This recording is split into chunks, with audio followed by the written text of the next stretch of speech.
ఎందుకలా కొడుతున్నారు? చూడండి, ఆ తాగుబోతు వచ్చినాడు, మన అర్చన చేయాల కోసేశాడు. వీడు మనిషి కదండి, రాక్షసుడు. నువ్వెందుకు వచ్చావురా ఇక్కడికి? వచ్చి చేసిన ఘనకార్యం ఇదే. అన్నయ్య, నేను అర్చన్ని గోపి దగ్గరికి తీసుకెళ్దామని. ఆహా, గొప్ప పని చేశావులే. మేమేం గాడిదలు గాయడానికి వచ్చామనుకున్నావా? మంచి చెడు మాట్లాడి వాళ్ళిద్దరిని ఒకటి చేయడానికే సిద్ధాంతి గారి దగ్గరకెళ్ళి ముహూర్తం పెట్టించుకొస్తున్నావురా. నువ్వొచ్చి మా ప్రయత్నమంతా బూడిదలో మూసిన పన్నీరు చేశావు కదరా దౌర్భాగ్యుడా. ఛే, పోయి వాళ్ళ కాళ్ళ మీద క్షమాపణ వేడుకో. వెళ్ళు వెళ్ళు, వెళ్ళరా. ఆగు, నువ్వేం క్షమాపణలు అడగాల్సిన పని లేదు. మొత్తం మీరందరూ ముందు ఇక్కడి నుంచి వెళ్ళండి.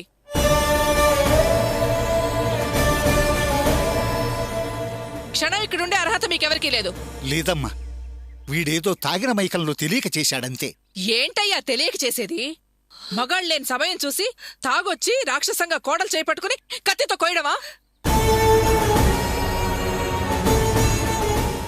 సమర్థం లాపి బయలుదేరండి. తాగితే ఒళ్ళు తెలీదా? బుద్ధి పనిచేయదా? తల్లి పెళ్ళానికి తేడా తెలీదు? నాటకాలాపి ముందు బయలుదేరండి. బావగారు, నేనేం దుర్మార్గం చేయలేదు. నా ఆరాటం అంతా అర్చన గోపిని ఒకటి చేయాలని. కాకపోతే కాస్త మైకం. బుకాయించాలని చూడకో. పథకం ప్రకారమే తాగి వచ్చావు. పైగా రౌడీ ముగ్గురు కూడా వెనకేసుకొచ్చావు. అది కాదమ్మా, బెదిరిద్దామని. ఏంటి బెదిరిద్దామని కత్తి తీసుకొచ్చావా? నువ్వేమన్నా పెద్ద రౌడీ అనుకుంటున్నావా? కత్తి తీసుకొచ్చి బెదిరించడానికి? దీన్ని చేయి కోసిన బెదిరించడానికేనా? నిన్ను ఊరికే వదలకూడదు. కుదరదు, వాళ్ళే నీకు బుద్ధి చెప్తారు. అల్లుడు గారు, తొందరపడకండి. మైకంలో చేశాడే కాని రౌడీ కాదు, తాగుబోతే కాని చెడ్డవాడు. అలాగా, మంచిది. చెప్పడానికి వస్తారు. మరోపక్క ఈయన గారు చేతులు కాళ్ళు నరకడానికి కత్తులు కటార్లు. ఇలాంటి తాగుబోతులు ఇంటికా నా కూతుని? మిమ్మల్ని ఎవరిని నమ్మి దీన్ని పంపలేనండి. దీనికి ఏ క్షణంలో ఏం జరుగుతుందో తెలీదు. ఇంతండి, మంచిది కాదు, నమ్మడానికి వీల్లేదు అంటే నన్నే మీరు తిట్టిపోశారు.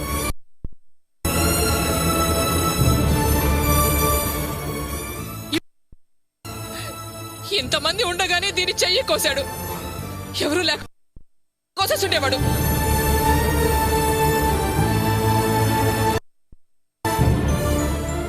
వీళ్ళని నమ్మి దీన్ని అక్కడికి పంపిస్తే అది సంసారం చెయ్యదవుతుంది. తర్వాత ఏదో జరిగిపోయింది అనేస్తారు. వీళ్ళ వెంట దీన్ని బలిపండి.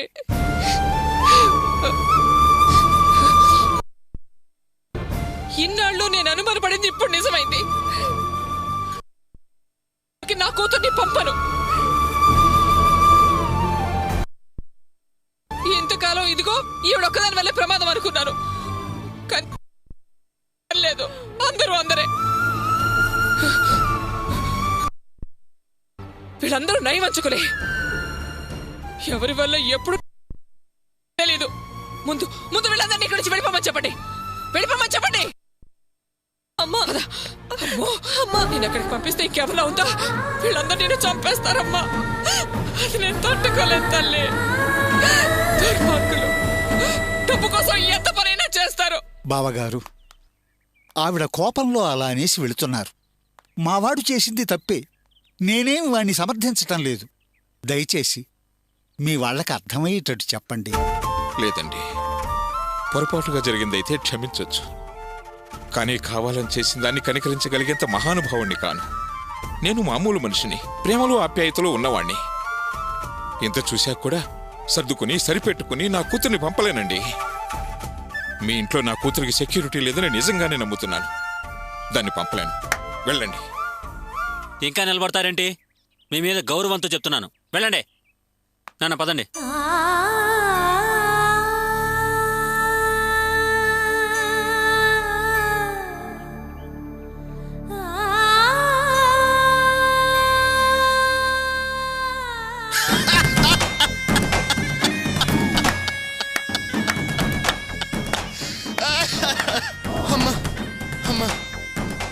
జయంతి, ఇంత హాయిగా నవ్వుకుని ఎన్ని రోజులైందో. I'm very very happy. Thanks Jayanthi, ఇంత సంతోషాన్ని ఇచ్చినందుకు. నువ్వు నాకు థ్యాంక్స్ చెప్పడం ఏంట్రా?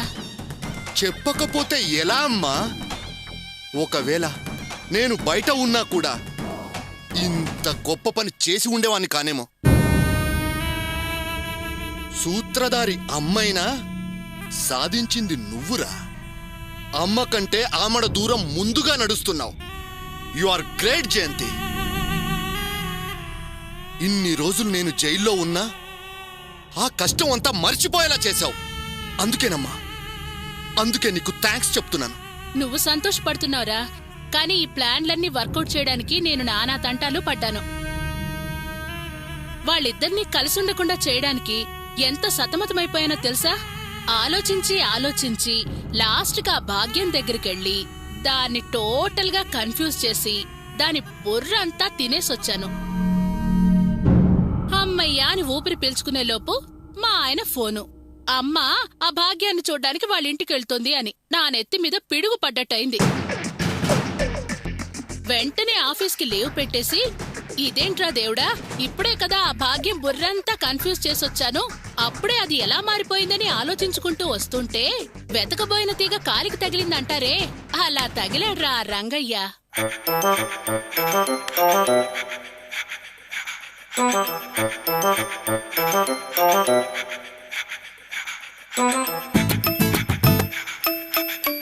అన్నా, నువ్విలా దిగాలుగా కూర్చోవటం అస్సలు బాగలేదు.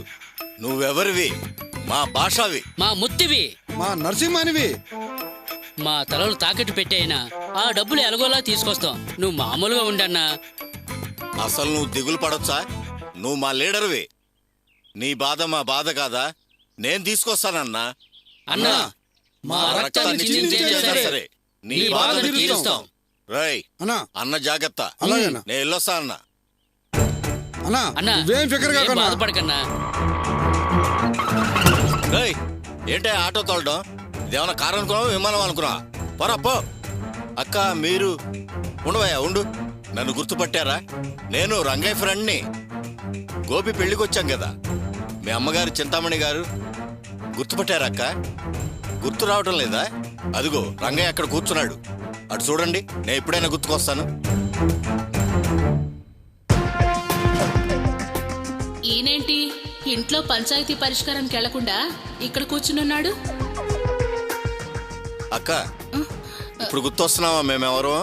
ఆ, మీరు రంగయ్య ఫ్రెండ్స్ కదూ? అవును, కరెక్ట్ గా గుర్తుపట్టావు అక్క. అవును, ఆయనేంటి అదోలా అక్కడ కూర్చునున్నారు? ఏం చెప్పాలో అర్థం కావట్లేదక్క. పాపం కన్నకొడుకు జీవితం చిందరవందరగా ఉంది. కొడుకుని కోడల్ని ఒకటిగా చేయాలనే ఆలోచన. అందుకే ఆ ఆలోచనతోనే అలా కూర్చున్నాడు. అంటే ఇంటి దగ్గర పంచాయతీ సంగతి ఈయన గారికి తెలియదన్నమాట. గోపి కట్టిన తాళి ఆమె మెళ్ళలో ఉన్నంత వరకు అర్చన గోపి పెళ్ళామే కదా.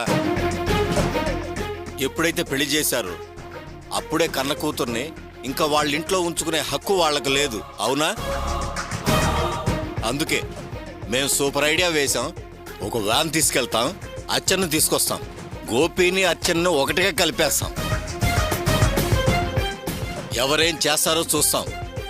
ఎలా ఉంది మా సూపర్ ఐడియా? ఆహా, ఏం ఐడియా వేశారు? ఇది కలిపే ఐడియా కాదు, చెడిపే ఐడియా. వీడికి బుర్ర లేదు, వాడికి బుద్ధి లేదు. ఏమంటారు? ఫ్రెండ్కి సాయం చేయటం మా ధర్మం కాదా? నిజమే, మీది నిజంగా సూపర్ ఐడియా అండి. ఇంకా లేట్ ఎందుకు, వెంటనే స్టార్ట్ చేయండి. All the best. చెయ్యాలనే ఉంది, కానీ చిన్న ప్రాబ్లం. వ్యాన్కి పెట్రోల్ పోయాలి, మేం పెట్రోల్ వేసుకోవాలి. అప్పుడే గాని వ్యాన్ కదలదు, మేం కదలం. అందుకే అలా ఆలోచించుకుంటూ నడుచుకుంటూ వస్తున్నాం. నేనే ఎలాగైనా డబ్బు సంపాదించి తెస్తానని బయలుదేరా. ఈలోపు మీరెదురయ్యారు. సరే, ఎంత కావాలి? వ్యాన్కి 500, మాకు 500, మొత్తం ఒక 1000 రూపాయలు. అంతేనా? ఆహా, నిజంగా మీరు చాలా పెద్ద మనసు గలవారు. ఇలా అడగంగానే అలా ఇచ్చేశారు. సరే, ఈ డబ్బులు నేను మీకు ఎంజాయ్ చేయడానికో సంతోషపడడానికో ఇవ్వడం లేదు. మా అర్చన జీవితం సంతోషంగా ఉండడానికి ఇస్తున్నాను. పెళ్ళైన ఆడపిల్ల అత్తగారింట్లోనే కదా ఉండాలి, అదే కదా పద్ధతి. అలాగని నేనెంత చెప్పినా మా అత్తగారింట్లో నా మాట వినేవాళ్లే లేరు. ఆవిడెలాగూ అర్చనను వీళ్ళింటికి పంపించదు. మీరు వేసిన ప్లానే కరెక్ట్. మీవి సూపర్ బ్రెయిన్స్ అయ్యా. ఈ డబ్బులు తీసుకెళ్లి మీ ప్లాన్ వర్కౌట్ చేయండి, సరేనా? అంతేగాని ఈ డబ్బులు నేనిచ్చిన విషయం ఆయనతో చెప్పకండి. అలాగే, అసలు చెప్పం. తెలిస్తే ఆయన తీసుకోడు. బాగా ఆత్మాభిమానం కల మనిషాయే. నువ్వే ఎక్కడో అక్కడ మేనేజ్ చేసి తెచ్చానని చెప్పు, సరేనా? అలాగే. మీది చాలా మంచి మనసు. డబ్బులు ఇచ్చారు, పైగా ఎవరికి చెప్పొద్దంటున్నారు. మీరు చాలా అదృష్టవంతులండి. ఈ దానం మీకు పుణ్యం తెచ్చిపెడుతుంది. మీ లెవెల్ మారిపోతుంది, ఎక్కడికో వెళ్ళిపోతుంది. సరేనండి, నేను వస్తానండి. ఇంక నేను ఇంటికెళ్లాల్సిన పని లేదు. ఈ బ్యాక్ మాస్టర్స్ ఫుల్ ప్లాన్ ఆ గ్యాంగ్ లీడర్ చూసుకుంటాడు. నేను ఆఫీస్కి వెళ్ళిపోతాను. అదన్నయ్యా సంగతి. నేనిచ్చిన డబ్బులే కలిసుందామనుకున్న ఆ ఇద్దరిని నిట్ట నిలువునా కూల్చేశాయి. ఏ తాడుతో అయితే ముడేద్దాం అనుకున్నారో ఆ తాడుని వాళ్ల చేతులతో వాళ్లే తెంచేసుకున్నారు. పాపం కొడుకు కష్టాన్ని చూడలేక ఏదో ఒకటి చేద్దామని ఆలోచించి ఆ కాపురాన్ని ఏదోలా నిలబెడదామని హీరోలా కత్తి దూసిన రంగయ్య అదే కత్తితో తన్ని తాను పొడి చేసుకుని జీరో అయ్యేలా చేశాను. సూపర్ గా నా ప్లాన్ వర్కౌట్ అయిందన్నయ్యా. అందుకే జయంతి నిన్ను మెచ్చుకునేది. ఆ జయంతి, జరుగుతున్న అన్ని విషయాలు నువ్వు జాగ్రత్తగా గమనించావా? అప్పుడు అమ్మ SMS పంపించినప్పటి నుండి ఈ లాస్ట్ మినిట్లో ఆ రంగయ్య నీకు దొరకడం వరకు అదృష్టం మనను వరిస్తుంది. మనం పడ్డ అవమానాలకు ఆ దేవుడే ప్రతీకారం తీర్చుకుంటున్నాడు. అందుకే ఇది మనకు కలిసి వచ్చే కాలం. మన టైం అన్ని విధాలుగా బాగుంది. ఇక ఈ విషయాన్ని ఇంతటితో వదలకూడదు. ఆ అర్చనను, గోపిని పర్మినెంట్గా విడదీయాలి. ఇక జన్మలో అర్చనను కాపురానికి పంపాలనే ఆలోచన ఆ వరలక్ష్మి మెదడులో మెదలకూడదు. మరో పెళ్లి అర్చనకు చేయాల్సిందే అన్న బలమైన కోరిక ఆ వరలక్ష్మికి కలిగేలా బీజం నాటు, మొలకెత్తించు, నీరులా నూరిపోయి పెంచి పెద్దది చెయ్యి. ఆ కోరికల చెట్టుకి కాయను నేనవుతా, పండును నేనే అవుతా. నేనా ఇంటికి అల్లుడిగా రావాలి, నీకండగా నిలబడాలి, అవమానానికి ప్రతీకారం తీర్చుకోవాలి. సరే అన్నయ్య, అన్నీ నువ్వు చెప్పినట్టే చేస్తాను. కాస్త వెనక ముందు అయినా ఖచ్చితంగా మాత్రం చేసి తీరుతాను. ఆల్రెడీ వాళ్ళు బాధల్లో ఉన్నారన్నయ్య. ఇప్పుడు పెళ్లి టాపిక్ ఎత్తానంటే బాగుండదు కదా, అందుకే. సరే, ముందుగా ఓదార్చు, ఆ తరువాత ఓదార్చుతున్నట్లుగా నటించు. మెల్లగా చల్లగా మనసును మార్చే మందు రాయి. నీ మాటకు సరే అని బుర్రలాడించేలా చెయ్యి. గోహెడ్ చెల్లెమ్మా, గోహెడ్. వాళ్ళు బుర్ర ఎలా ఆడించాలో నీ బుర్రకు తెలుసు కదా. కానీ అమ్మా. సరే అన్నయ్య, ఇక నేను వెళ్ళొస్తాను. నెక్స్ట్ టైం వచ్చేటప్పుడు శుభవార్తతో రావాలి.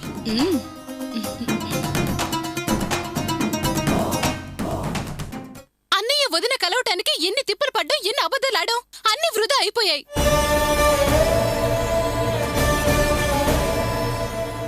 పెదనాన్న మావయ్య గారిని కలిసి అన్నయ్య వదినల కాపురం కోసం ప్రయత్నాలు చేస్తున్నారని తెలిసి చాలా సంతోషపడ్డాను. వదిన వస్తుంది, అన్నయ్య వదిన కలిసి ఆనందంగా ఇక్కడుంటారని ఆశగా ఎదురు చూశాను. నా ఎదురు చూపులన్నీ ఎండబావులు చేశారు. మా ఆశల మీద మట్టి జల్లారు. మీ తాగబోతాను అన్నయ్య జీవితాన్ని నాశనం చేసింది. అన్నయ్య జీవితం చెడగొట్టే నీతో ఇంక నేను మాట్లాడను.